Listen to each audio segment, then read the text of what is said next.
آپ کے سامنے ہم اہل سنت والجماعت کے عقائد کی فہرست رکھ رہے تھے، ایک ایک نقطے پر آپ کی رائے جان رہے ہیں۔ آگے بڑھاتے ہیں سلسلہ گفتگو کو۔ 19واں نقطہ میرے سامنے ہے۔ کہا جاتا ہے اس عقائد کی فہرست میں کہ ہر زمانے اور علاقے میں ہم مسلمان حکمرانوں کے ساتھ جہاد اور حج کی فرضیت پر عمل پیرا ہیں۔ یہ اہل سنت والجماعت کا عقیدہ ہے۔ جو شخص اس عقیدے سے انحراف اختیار کرتا ہے وہ اہل سنت والجماعت سے خارج سمجھا جاتا ہے۔ کیا بات کہنا پیش نظر ہے آپ کی رائے میں؟ کیا جہاد اور اسی طریقے سے حج کے بارے میں یہ کہنا کہ حکمران کی اقتداء میں کیا جائے گا یہ کوئی عقائد کا حصہ ہے؟ یہ ہمارے دین کا حکم ہے، یعنی ہمارا دین جن اصولوں پر قائم ہے اس میں دو چیزیں بڑی اہمیت کی حامل ہیں۔ ایک یہ کہ وہ احکام جو فرد کو فرد کی حیثیت سے دیے گئے ہیں ان میں کسی ریاست حکومت کو کوئی مداخلت نہیں کرنی چاہیے۔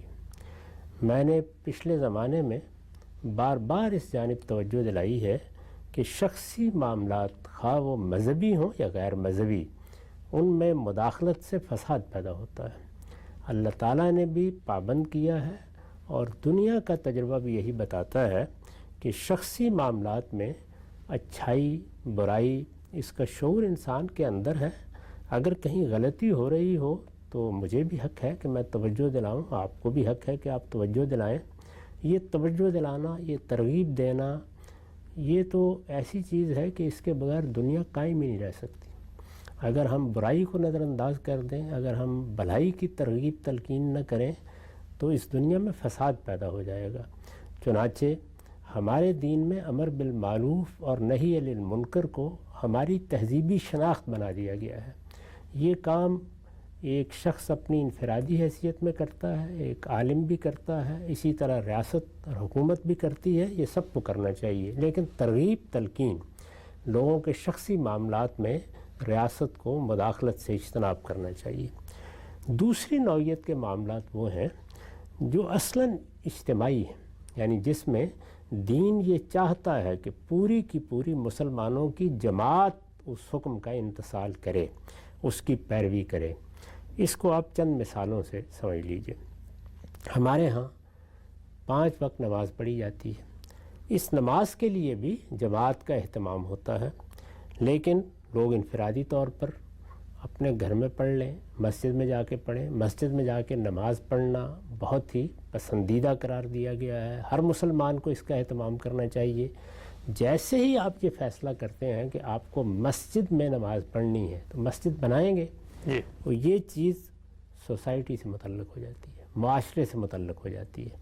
یعنی مسجد میں اپنے لیے الگ، آپ اپنے لیے الگ تو نہیں بنا لیں گے نا، محلے میں بنے گی، جس کو مدینہ میں مسجد الدار کہا جاتا تھا۔ یعنی ایک جگہ ہے جس میں کچھ لوگ مل کے رہتے ہیں، کوئی گڑی ہے، کوئی محلہ ہے، اس میں آپ نے مسجد بنا دی۔ اس وقت بھی ایسا ہی ہوتا ہے، محلے میں مسجد بنتی ہے تو محلے کے لوگ مل کر مسجد کی تعمیر کرتے ہیں، اس کا بندوبست کرتے ہیں، اہتمام کرتے ہیں۔ عام مساجد میں یہی اصول ہے۔ اس سے آگے بڑھ کر اگر جمعہ کا ممبر ہے تو اس میں یہ پابند کر دیا گیا کہ حکومت کے اعیان و اکابر آئیں، وہ آ کے جمعہ کا خطبہ دیں، لوگوں کو اللہ کی تذکیر کریں۔ قرآن نے اس کو ذکر اللہ سے تعبیر کیا ہے، وہ آئیں یا ان کا کوئی نمائندہ آئے۔ تو اس کا مطلب یہ ہے کہ اب معاملہ اجتماعی ہو گیا، یعنی اس کا بندوبست کرنے کے لیے اب کوئی محکمہ بنایا جائے گا۔ جمعہ کی مساجد جن کو جامع مسجد کہا جاتا ہے ان کا کوئی اہتمام کیا جائے گا، اس میں کس کو خطبہ دینا ہے کسی کا تقرر کیا جائے گا۔ ہفتے میں ایک دن کے لیے گویا یہ سارا معاملہ ایک نظم کے ساتھ انجام پائے گا۔ اس میں حکومت آگے بڑھ کے نظم سنبھال لیتی ہے، جس طرح کہ اس وقت دنیا کے بہت سے ممالک میں حکومت ہی نے نظم اپنے پاس رکھا ہوا ہے۔ بر صغیر میں البتہ یہ چیز علماء کے سپرد ہو گئی ہے۔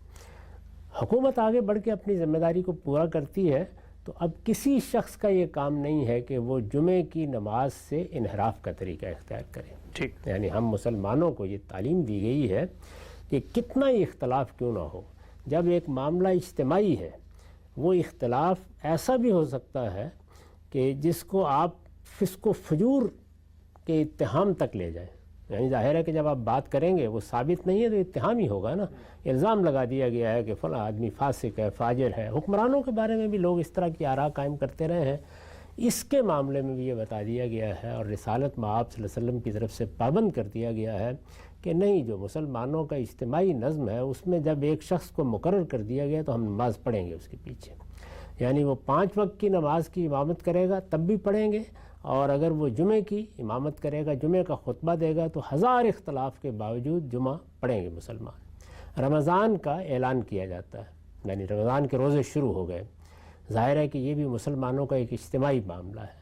اگر حکومت یہ اعلان نہیں کر رہی تو ہر شخص اپنی رائے کے مطابق جب چاہے رمضان شروع کر لے، لیکن اگر حکومت اعلان کرتی ہے اور جیسے کہ اسی کو کرنا چاہیے تو پھر سب لوگ اس کی پابندی کریں گے۔ اس میں بھی یہ نہیں دیکھا جائے گا کہ وہ لوگ کون ہیں جو یہ اعلان کر رہے ہیں، حکومت کا منصب کس کے پاس ہے، یہ کس کے اہتمام میں ہو رہا ہے۔ حکومت نے جب ایک ذمہ داری لے لی ہے تو اب غلطی ہو یا صحیح ہو اس پر تنقید کا حق مجھے بھی ہے، آپ کو بھی، لیکن اس کے فیصلے سے انحراف نہیں کیا جائے گا۔ جس طرح کہ ہمارے ملک میں ایک رؤیت ہلال کمیٹی بنا دی گئی ہے، وہ اعلان کرتی ہے کہ رمضان شروع ہو گیا، وہ اعلان کرتی ہے کہ رمضان ختم ہو گیا، تو ہو سکتا ہے کہ اس سے اختلاف ہو۔ میرے بارے میں آپ جانتے ہیں کہ میں یہ رائے رکھتا ہوں کہ اس وقت سائنس نے جو ترقی کر لی ہے اس میں اس کی ضرورت نہیں ہے۔ اب تو سائنسدان بتا دیں گے کہ کب مہینہ شروع ہو رہا ہے کب ختم ہو رہا ہے، وہ اس کا کیلنڈر بنانے کی پوزیشن میں آ گئے ہیں، اور اس میں چاند کی پیدائش کو بھی بنیاد بنا لیا جائے تو کوئی حرج کی بات نہیں، رؤیت ناگزیر نہیں ہے۔ یہ سب میں لکھ چکا ہوں، بیان کر چکا ہوں۔ ظاہر ہے کہ یہ اختلاف ہے، اس اختلاف کے باوجود میں یہ حق نہیں رکھتا کہ میں اپنی رائے کے مطابق رمضان شروع کر لوں یا عید کا اعلان کر دوں۔ یہ نظم حکومت کا کام ہے، ہمارے دین میں یہی تعلیم ہمیں دی گئی ہے۔ اسی طرح کا معاملہ ان 2 چیزوں کا ہے جن کا آپ نے ذکر کیا۔ حج کا اہتمام ہونا ہے، عالمی سطح پر ہونا ہے، اس کی تاریخیں مقرر ہیں، لیکن اہتمام کس نے کرنا ہے؟ ظاہر ہے کہ اس پوری امت کے پاس نظم ہوگا تو اس کا نظم اجتماعی کرے گا، اور اگر یہ کسی خاص حکومت کے تحت ہے، جیسے کہ اس وقت عرب میں ایک حکومت قائم ہے تو اس کے تحت ہوگا۔ یہی صورتحال جنگ اور جہاد کی ہے۔ موجودہ زمانے میں جو فساد پیدا ہوا اور جس میں ہزاروں لوگ مارے گئے ہیں اور بہت سے ملکوں تک یہ فساد پہنچ گیا، اور عالمی سطح پر خود دین کی صورت بھی بہت بگاڑ کر پیش کرنے کا لوگوں کو موقع مل گیا، اس کا باعث کیا چیز بنی ہے؟ یہی کہ باقاعدہ نظم کے بغیر مختلف گروہ وجود میں آ گئے اور انہوں نے یہ کہا کہ ہم اپنی حکومت قائم کر رہے ہیں اور ہم جہاد کر رہے ہیں اور ہم لوگوں کو مار رہے ہیں۔ بار بار لوگوں کو توجہ دلانے کی ضرورت ہے کہ اس کا کوئی دین میں کوئی امکان نہیں ہے، یہ چیز ہرگز جائز نہیں ہے، یہ ایک اجتماعی معاملہ ہے۔ تو یہ دیکھیے جتنے معاملات ان کی میں نے مثال دے دی، یعنی اگر محلے میں کسی نظم کے تحت مسجد بنا دی گئی ہے تو جو وہاں نماز کے لیے مقرر کر دیا جائے گا، جو نظم وہاں ہوگا ہم اس کی پیروی کریں گے، نماز پڑھیں گے، ہر شخص کے پیچھے نماز پڑھیں گے، ادنیٰ درجے کے تردد کے بغیر پڑھیں گے، کوئی اختلاف ہے تو اختلاف کا اظہار کر دیں گے، یعنی تنقید کا حق ختم نہیں ہوتا۔ اسی طرح کا معاملہ جمعے میں ہوگا، اسی طرح کا معاملہ جہاد میں ہوگا، اسی طرح کا معاملہ عیدین میں ہوگا، اسی طرح کا معاملہ حج میں ہوگا۔ یہ وہ معاملات ہیں جو اپنی نوعیت کے لحاظ سے اجتماعی معاملات ہیں۔ ان میں معاشرہ جو فیصلہ کرے گا، حکومت جو فیصلہ کرے گی، معاشرہ فیصلہ کرتا ہے تو ظاہر ہے کہ اس کا ظہور کس جگہ سے ہوتا ہے؟ حکومت کے فیصلوں میں ہوتا ہے۔ حکومت جو فیصلہ کرے گی، یا جس طرح ہمارے ہاں پہلے رواج تھا کہ قاضی کا حکم نافذ ہو جائے گا، اس میں ادنیٰ تردد کے بغیر پیروی کی جائے گی، یہ بات بڑی صحیح ہے، یہ بیان کی گئی ہے، لیکن اس کو بھی عقائد کی فہرست میں رکھنے کی کوئی ضرورت نہیں ہے۔ یعنی جس طرح ہم دین کے دوسرے احکام بیان کرتے ہیں اسی طرح یہ بات بھی بیان کریں گے، اس کے دلائل دیں گے، لوگوں کو اس کا قائل بھی کریں گے۔ کوئی اختلاف کرے گا تو اس کو حق ہے کہ وہ دلیل کے ساتھ اختلاف کرے، اختلافات ہوتے رہتے ہیں، لیکن یہ عقائد کی چیز نہیں ہے، دین کے احکام میں سے ایک حکم ہے، دین کا ایک نقطہ نظر ہے، اس کو ضرور بیان ہونا چاہیے۔